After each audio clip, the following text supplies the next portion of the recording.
Okay, well, here I am at World Petroleum Congress, and I'm happy to be joined by Sheikh Nawaf Al Sabah, who is the Deputy Chairman and CEO of Kuwait Petroleum Corporation. Hi, Jackie. Well, thank you so much. We just finished a panel talking about collaboration, and we wanted to tell some of my listeners on the podcast a bit more about it. So, first of all, tell us what are your goals around reducing your emissions in Kuwait Petroleum Company, and what projects are you undertaking to do that? Sure, Jackie. We're fortunate enough to start from the lowest carbon intensity barrel in the world. We produce oil with less carbon attached to that in Scope 1, Scope 2 than pretty much any barrel out there.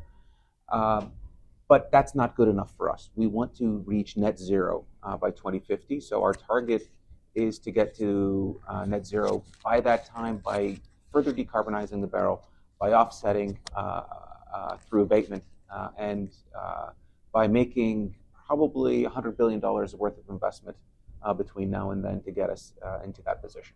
Wow, $100 billion. Wow. Okay, so tell me about some of those specific projects. Like you're already quite low. What can you do? Yes. So what we're doing is, for example, we've taken gas flaring that comes associated with our production from somewhere around 4% of gas in just about 6 years ago to less than 0.5% right now. That is an industry leader worldwide. And we're then, as we move to secondary production in Kuwait, after 80 years, 85 years of production that is easy oil essentially, we're going to require more energy to produce that same barrel. So we want to make sure that the energy that we use to produce that same barrel into the future comes from a renewable source, so that we do not further carbonize as opposed to decarbonize our barrel of production. So we're doing that by installing solar panels in our fields that will power the additional pumps that we're going to need to ensure that our production remains as high as and meets our targets for the future. Right. Finally, we're also going to work with companies from around the world to help on our carbon capture, utilization, storage program. That is going to use CO2 that currently dissipates into the atmosphere from our refineries.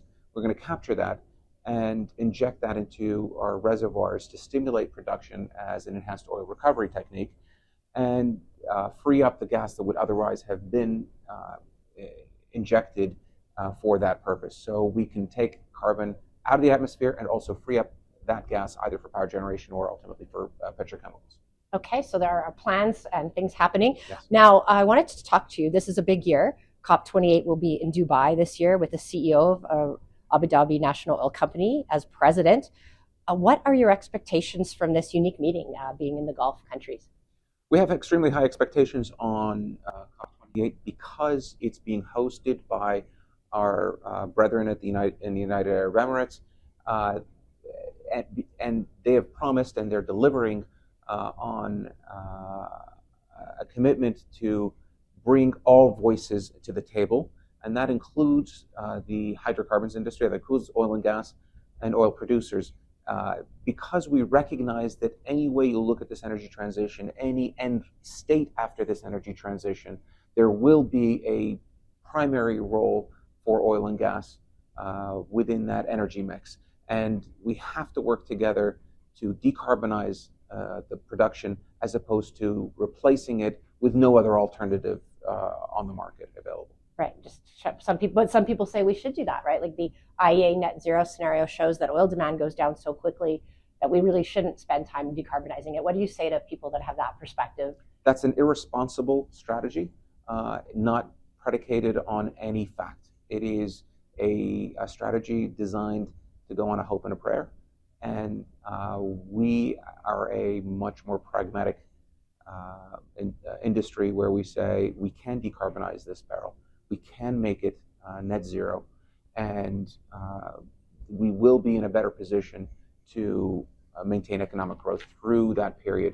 What others who want to essentially ban fossil fuels immediately are going to end up doing is essentially putting the lives of about 1 billion people on this planet in jeopardy because they won't be able to get food, medicine, or other essential products delivered to them.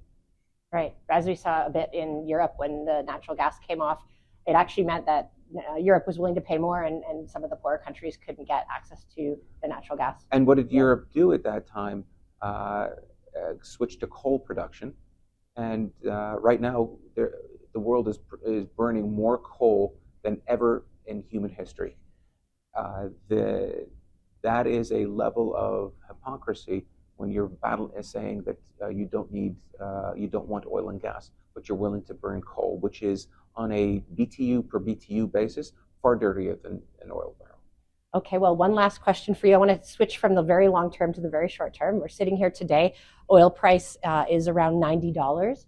And are you concerned about demand? I mean, the OPEC countries, they cut their production to keep price high. But is there a point where it starts to maybe erode demand? No, I think they cut production to maintain stability into the market. And we're seeing that stability in the market. The price right now is not we don't see that as a threat to economic growth in the world. I think demand remains robust from around the world. I think what I'm really concerned about is supply coming into the future because of lack of investment by other countries. The OPEC core countries in the Gulf have made the investments that we need to make to increase our production capacity. But looking again, still within that short term, I'm confident that the market will remain in balance with OPEC continuing to act as a responsible organization to maintain that balance. Okay, great. Well, thank you so much for coming all the way to Calgary, and really appreciated the conversation. My pleasure, Jackie. Thank you.